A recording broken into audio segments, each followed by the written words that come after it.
check. It's 3 a.m. in Philippines. We will go to 7-Eleven. We will spend 200 pesos in Philippines and $3 USD.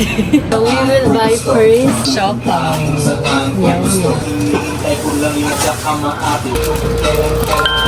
Hey! What do you think, Red Horse?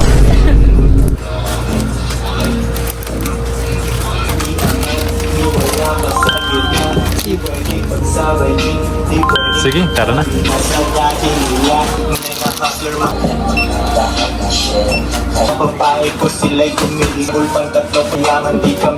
This is the food we already buy for only 198 pesos in Philippines. So we eat first. This is so very famous in Philippines called Siopao. Siopao, when you open, meow meow. Okay, we will put the sauce. One more. We need to remove the paper. Udang kagad, pusa agad. When you go 7-Eleven, buy this. So very cheap lang. Next, this is the Biscup. Like 80 pesos. Very yummy. Wow, it look like so very yummy. My English is good na, ang art. First bite for you guys.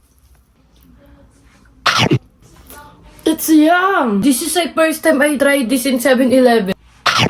Ay, ang sarap talaga. We have cookies. This is the small cookies in 7-Eleven. Look, this is a caramel and brownies. We will try first the caramel flavor. Sobrang sarap ah. Nauutot ako. Bastos mo, be. Walang manners. Sobrang sarap as in. Next, we have Cloud9. So very chewy. It's yummy. So much yummy.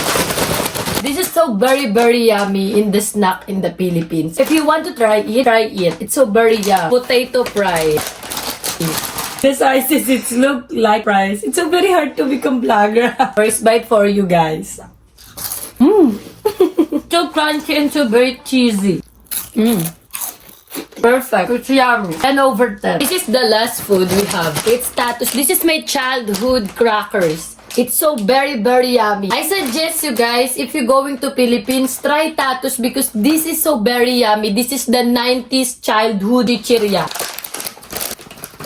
This look. It's yum. We will put like this before. This.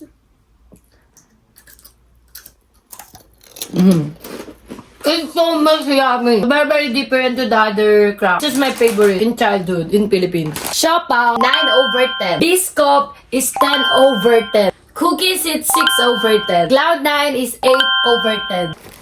Potato, 10/10. My favorito. Tatus, 11/10. It's so much yummy. Try this, guys.